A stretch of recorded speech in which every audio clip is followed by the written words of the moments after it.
Chères auditrices, chers auditeurs, voici le 8e chapitre sur les 9 que compte la nouvelle Le Prix du pouvoir. Je me nomme Marcus Charret et ai le plaisir d'être votre narrateur. Je vous souhaite une très bonne écoute.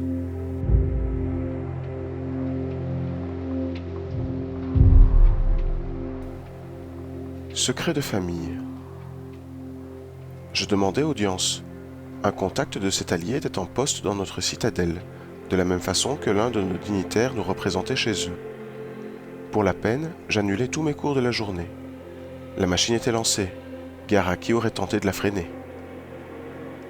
Les quartiers de la diplomate se trouvaient dans la partie sud du donjon. J'y fus invité en début d'après-midi pour découvrir une pièce que je n'avais encore jamais foulée. Et dire que d'y pénétrer m'éblouit ne donnerait qu'une pâle idée de mon véritable ressenti à la vision qu'elle m'offrit. Les feux du soleil furent les premiers à m'accueillir. Ils s'engouffraient en flot par l'unique fenêtre ouvrant sur un bureau au mur couvert d'un enduit nacré. La réverbération fut si intense que j'eus à plisser les yeux. Enfin accoutumé, je constatai la richesse de l'ameublement ainsi que sa diversité de couleurs.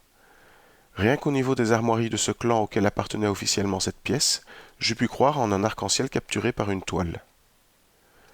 La dame m'invita à prendre place sur un siège et, me voyant contemplatif, se permit un petit gloussement qui me mit instantanément à l'aise. « Notre famille aime la clarté, tant dans nos demeures que dans nos cœurs, » me dit-elle sur un sourire. Aimer la clarté, c'est peu de le dire. J'étais convaincu que, à partir de ce jour, le reste de ma citadelle me semblerait caverneux. Je pris finalement place et entamai la discussion sans préambule. Je viens vous voir concernant l'attaque de notre domaine, juste après ma naissance. Le sourire de mon interlocutrice s'effaça instantanément, ainsi que sa bonhomie, dont les premiers échos me changeaient agréablement des échanges paternels. Ce sujet fait partie du passé, dit-elle sèchement. De mon passé, répliquai-je avec assurance, et à votre réaction je suis d'autant plus impatient d'en apprendre davantage. Pourquoi, dans ce cas, ne demandez-vous pas directement à monsieur le duc votre père? Parce que je vous le demande à vous, madame. Je vis une intense réflexion se dessiner sur ses traits. Se déroulait dans son esprit, j'en étais convaincu, un combat entre son aversion à déterrer de vieilles réponses et mon droit de questionnement en tant que nouvel adulte. J'irais même jusqu'à dire, en tant que futur garant de sa légitimité sur notre territoire, le jour où père abdiquerait. Autant de points qui, après quelques secondes de silence malaisant, la firent à contre-cœur valider ma requête. « Que voulez-vous savoir ?»« Le pourquoi, » répondis-je sur un ton froid similaire au sien. L'explication qui me fut fournie ne m'impressionna que par son côté presque anodin, loin du secret d'État que j'avais pensé m'être révélé. Les miens étaient bien, à cette époque, des plus pacifistes, et étaient en effet connus pour gérer la milice de la plupart des bourgades du pays. La sienne, à l'inverse, prônait l'agressivité contre nos voisins comme meilleur moyen de défense. Je sentis d'ailleurs dans ses propos un certain relent de xénophobie assumée. Or, il s'avérait que cette approche guerrière ne pouvait s'appliquer qu'au travers d'une armée conséquente, ce que justement ma famille avait formé à travers les générations. Et puisque nous refusions d'entrer en guerre contre un voisin que nous jugions non belliqueux, son clan prit la seule décision qui lui sembla logique, celle conduisant à la prise de notre domaine, et par voie de conséquence de nos forces armées. L'explication terminée, j'en fis mentalement le point avant d'évoquer son aberration. Vous avez remporté la victoire ce jour-là, je l'ai lu. Et pourtant, actuellement, nous voilà alliés. Je m'y connais encore certes peu en politique, mais cela ne me paraît pas avoir de sens. La voyant se refermer davantage, je compris à cet instant avoir posé la question redoutée. Pendant un long moment, elle me toisa, soutenant mon regard comme s'il se fût agi d'une arme me tenant en joue. Je ne me laissai pas impressionner, et pris finalement l'initiative. « Voulez-vous bien parler ?» l'enjoignis-je avec fermeté. Mon rang joua assurément dans la pertinence de cet ordre, auquel elle donna suite sur un soupir d'absolue défaite. Cela a du sens par le fait que nos familles avaient plus à partager que cette rivalité, avoua-t-elle. Ne pouvez-vous pas être plus clair? Et plus claire, elle le fut. Ce dont elle m'informa se résumait en un mot. Le nom de famille de leur général en chef suprême ayant instigé l'attaque. Notre nom de famille. Êtes-vous en train de me dire, m'énervai-je, que la tête pensante qui m'a pris ma mère était l'un des nôtres? Un traître qui vous aurait rejoint pour fomenter je ne sais quelle vengeance à notre rencontre? Vous êtes loin du compte, me répondit-elle sur un ton las. Notre regretté général a lui aussi, comme beaucoup d'autres, était mortellement touché durant l'attaque. Jusqu'à ce qu'il succombe à ses blessures, nos deux familles portaient le même nom, c'est-à-dire le vôtre. Nous ne devons notre désignation actuelle qu'au changement de pouvoir dû à son décès prématuré et à son absence d'héritier. Cette révélation dépassait mon entendement. Dois-je comprendre que votre clan était, à l'origine, une autre branche de ma famille? Pas n'importe quelle branche.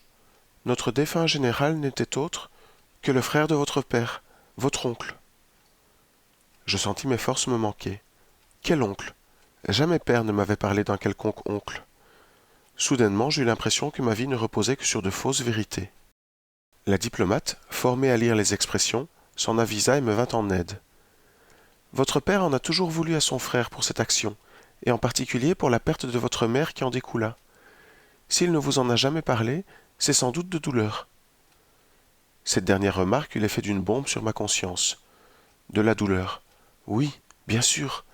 Le mal-être que je ressentais invariablement au travers des états d'âme de père n'était pas basé sur une colère refoulée, ainsi que je l'avais toujours cru, mais sur de la douleur, une profonde douleur. Celle-là même qui, je le comprenais enfin, l'empêchait de parler ouvertement de mère en ma présence. Une souffrance telle que, jadis, il avait dû prendre les armes dans l'espoir de l'extérioriser, jusqu'à en perdre son identité. En ce jour fatidique, il avait dû faire ses adieux à son aimé et à son frère. Un frère qu'il avait certainement choyé avant de le détester pour lui avoir ravi sa moitié, plus encore que pour sa traîtrise. Pas surprenant qu'il m'en eût dissimulé l'existence. Mais ma prise de conscience ne s'arrêta pas là. Cet oncle décédé, père avait dû connaître à ses côtés des primes années bien douces ici même, du genre de celles qui conduisent à cacher dans un mur d'enceinte de précieux jouets. C'était cela que Fantôme avait voulu me faire découvrir. Des jouets dont la vue expliquait sans équivoque la réaction qu'avait eue père. Elle avait dû lui rappeler toute la diablerie de ce compagnon d'enfance qu'il avait par 2 fois perdu. Le feu n'avait dès lors été qu'une finalité appropriée aux désagréables souvenirs qu'il lui renvoyait. Votre oncle n'avait voulu vous ravir ni votre domaine ni vos privilèges, rajouta la dame qui me voyait me perdre en sombres réflexions. Seule votre puissance l'intéressait. Et cette volonté, nous l'avons respectée. Dans la défaite, votre père n'a néanmoins eu d'autre choix que de se soumettre. Une décision facilitée par le fait que toute sa rancœur n'était tournée que vers votre oncle, et pas vers nous en tant que faction. Cependant, comme vous avez dû le comprendre maintenant, ces événements l'ont profondément changé, au point d'enfin lui faire admettre la véritable finalité des armes. Elles se doivent de n'être dirigées que vers l'extérieur du territoire. Tournées vers l'intérieur, elles conduisent immanquablement au résultat que nous connaissons. Cette évidence, il ne lui fallut pas une saison pour pleinement la partager avec nous, et de soumis il devint soutien, puis allié. Après avoir prêté serment, la direction de son armée lui fut restituée et, depuis lors, il ne nous a jamais fait défaut. Je détestais ces informations. D'abord parce qu'elles dépeignaient père comme un faible d'esprit, ce qu'il n'était pas, mais surtout parce qu'elles le plaçaient à la botte de cet allié bien singulier. Une double accusation qui, au-delà de ces révélations propres à remettre en cause une bonne partie de mes acquis, me provoquait un haut le cœur. Il ne fut pourtant rien comparé à celui qu'elle me réservait en clôture de cet entretien. Non pas qu'il devait s'interrompre à ce moment, j'avais bien plus de questions à lui poser, mais ce qu'elle m'annonça alors, avec un naturel déconcertant, me fit littéralement basculer dans un autre monde, un monde qui allait sceller plusieurs destins. Si je puis me permettre, ne jugez pas trop durement, monsieur le duc, votre père, pour ses choix, si là était votre pensée présente. La perte de madame la duchesse a déjà été, pour lui, cataclysmique en soi, mais celle de votre oncle, même s'il le considère comme responsable de tous ces maux, n'a pas du moins l'affecté, car il est dit que cette rupture est encore plus dévastatrice entre frères jumeaux. Ici s'achève ce 8e chapitre. J'espère qu'il vous aura plu et qu'il vous aura donné l'envie de patienter jusqu'au chapitre final, intitulé « Confrontation prédestinée ». Je vous souhaite une très bonne fin de journée à toutes et tous.